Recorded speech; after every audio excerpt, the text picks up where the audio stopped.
chame kanyame ni me kaname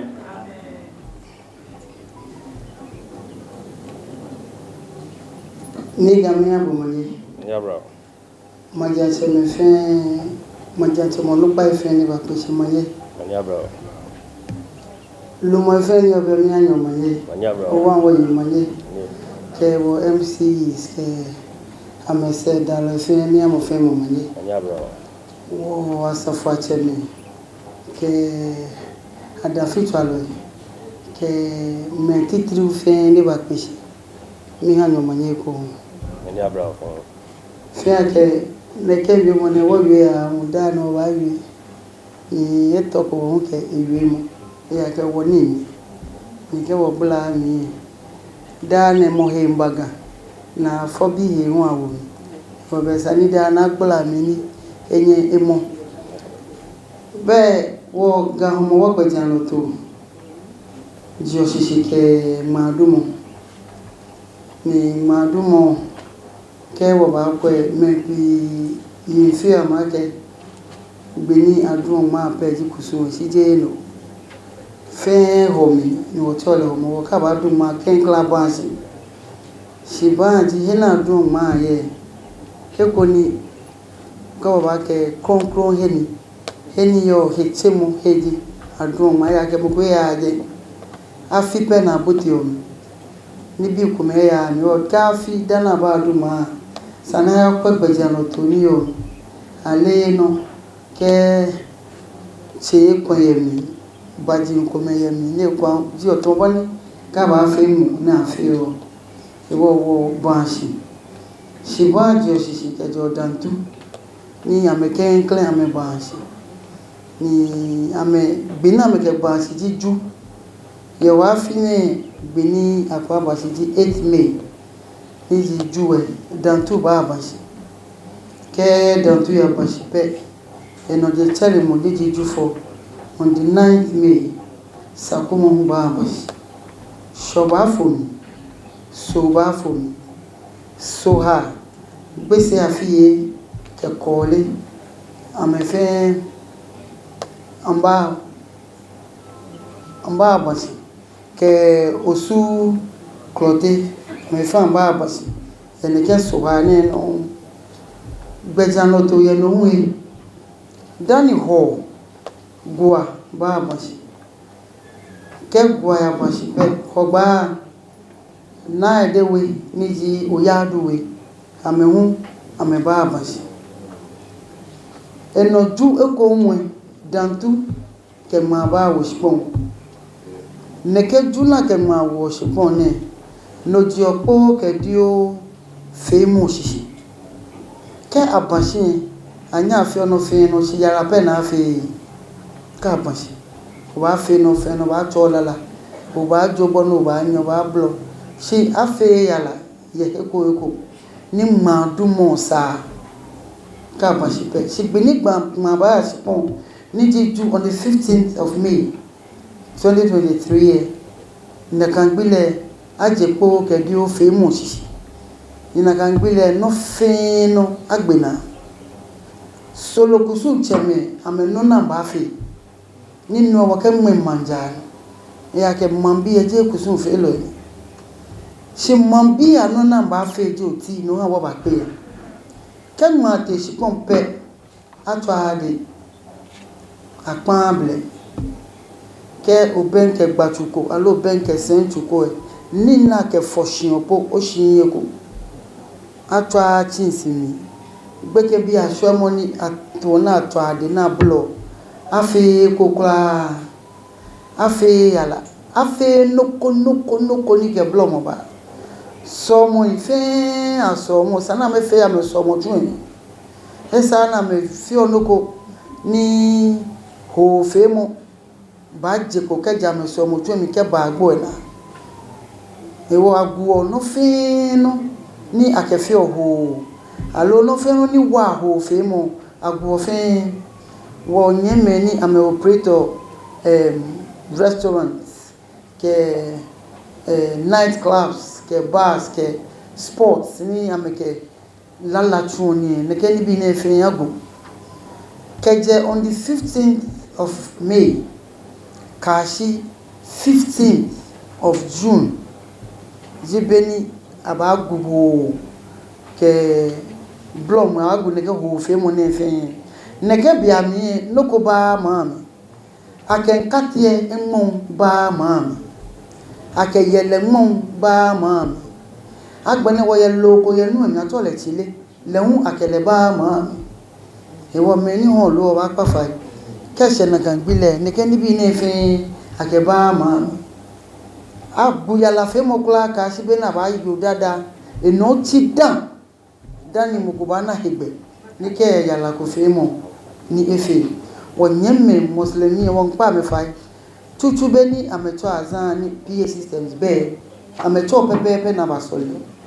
wo wa pa ma wo be amine afi no je kome nu ma ke nyu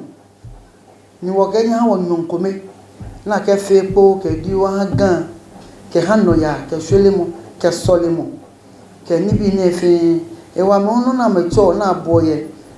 ame megaphones ke rooftop sound projectors amin fe won pa fai amegu dan eneme ke ni bi ko wona a so mo ni ke blom mi baba a ji ofin ye jame moko ba bia ke mini wo sana fi po ke di o lele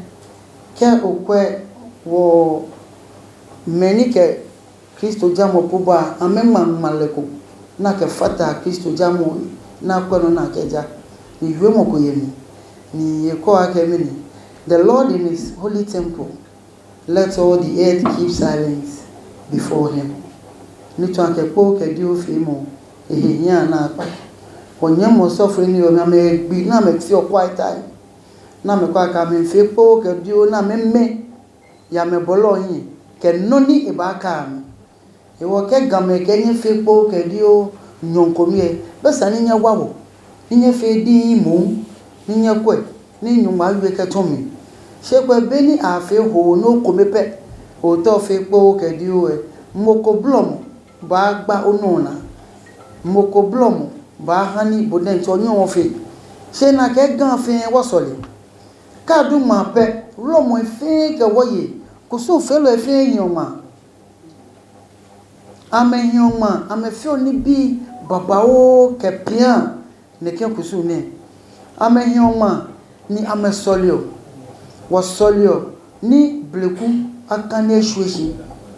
wasolio ni ka wole meje wo afun aba me yana sensina gbe amelele na me ko apleke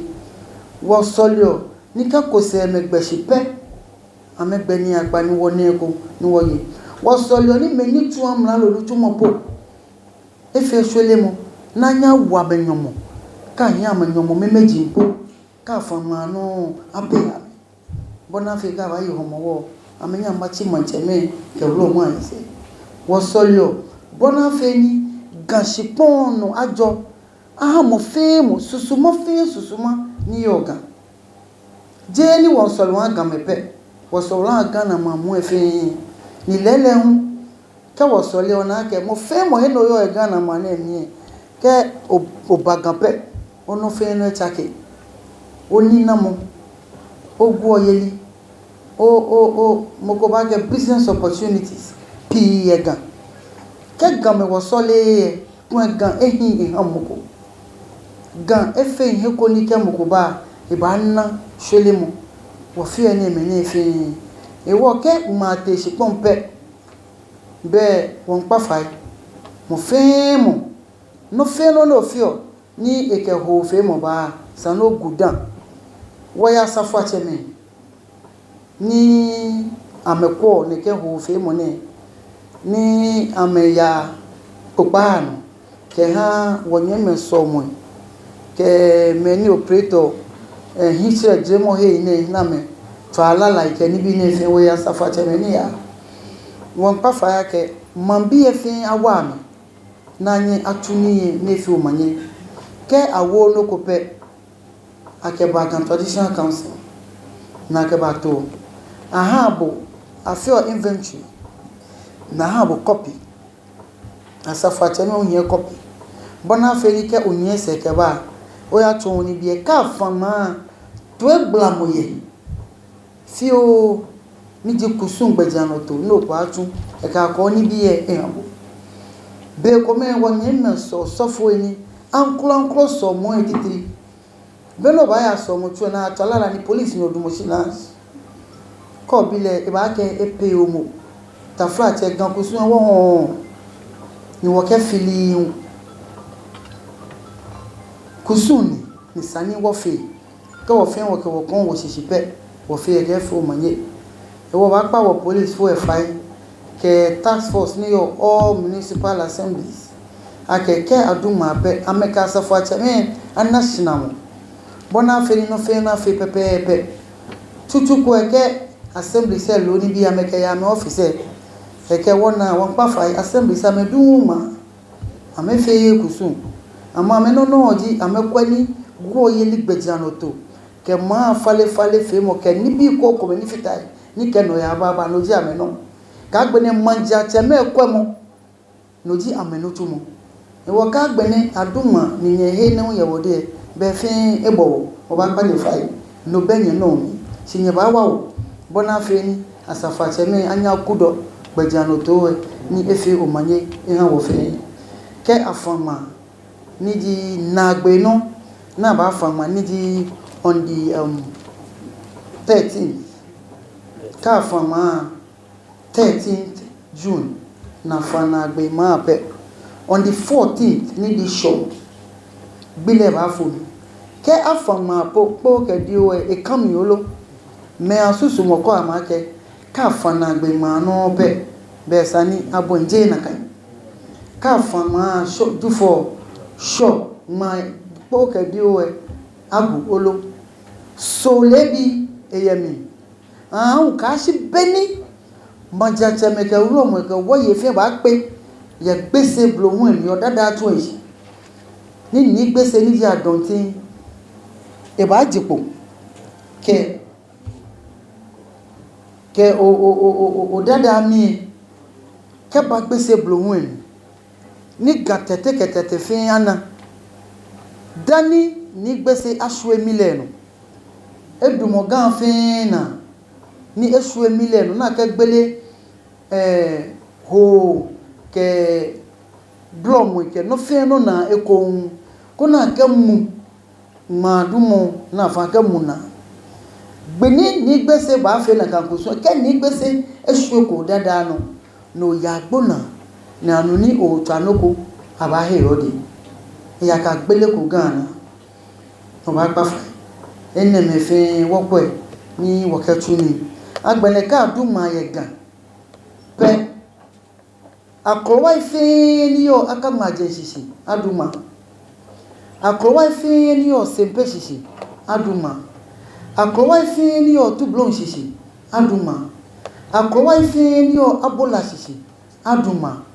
akọwa ife ni yo asine sisi aduma mbogwe kaka ke woyebie ni woyebie ewo yeni woyo efata aga dabi English alata akọwa fe ni osisi aduma kasi beni ni gbese ba so dada na gba gbele na moko be gbe ni efi onoko ekon ke fata no ni wo fi o jemenu hu ayakusun ni gbo to le odada ati be na yo bonu na ke gbele ogana gbese manchepe ni yo hegbe ni yo obonu ni ke gbele ogana ye odada gbile ke egbena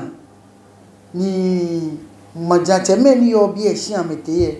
ke hani ko fogan ka mete yiwo ame hani iwe mo soje akelele ni gbese egbele gana e wa gbena gbele na ke akusun femo ke han ho femo ke ni bi ko ko me ni fatai o fa ni gbina ba yo dada eno chi dana ba fe yala e wo no fe no na ba fe yala fe mo be mi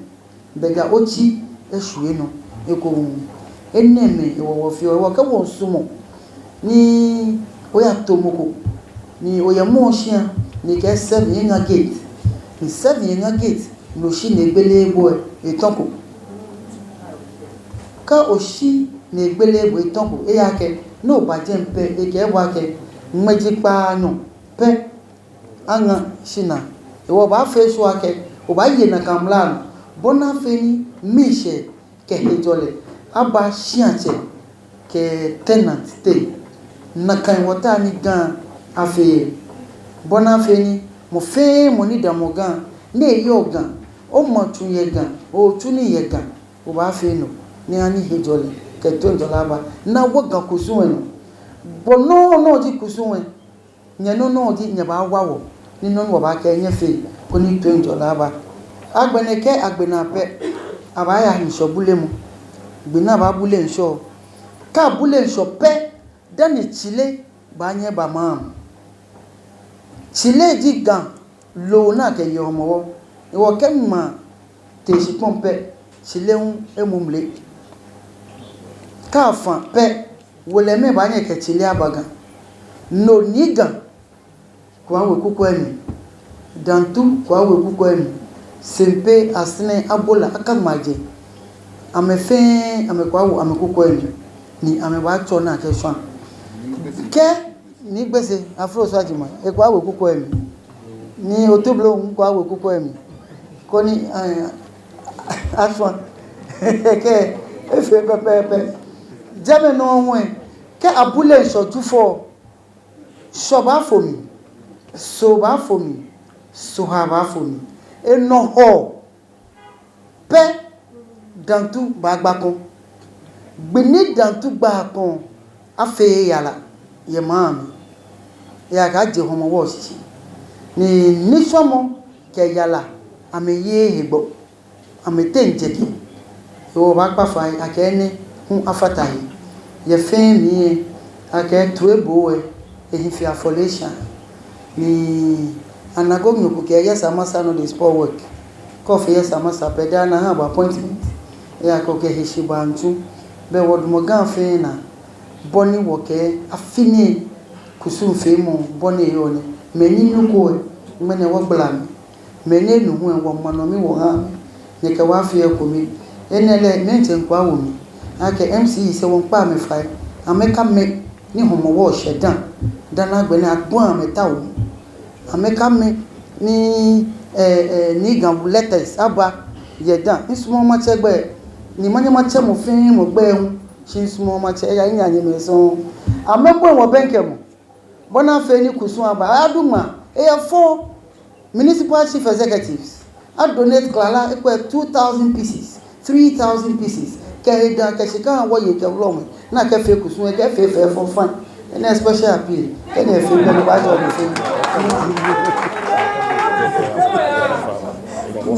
on the 5th of August Homowo ba akpatoeshwan eno chienyo ni the 19th of August ganfe ba akpatoeshwan eno je chalemo wo ba han owula aba mo shi eke kusun koko me fit elantejawe fit dantu dantu ba ashwan 19th gan ni afro sajiman adontin ye ba akpatoeshwan monchemele shwan kenklen ke dikope eke ni ge face standby eke isekumi eke ni gan abola ni the paramount chief of abola leje iba atu then the paramount chief of Simpe lewe ba shwani paramount chief Otublom le ba shwani the paramount chief of Akamaje ni ayika ni jete lehu iba shwani na me fe amekewa gan ka sene manche lehu iba shwani na ke wagan ni je no the 19th mo fe mo ba shwani eno hogba mo wala Homowo kam yan o ka si motela ke October nyomi na ba to ma e ka gbe na wo gbina keke wo mu no fe no na kula wo ba pa fa ni to asun je me ke eye ta chief executives o fa ne kala o ni ke ta kwa mo nyara no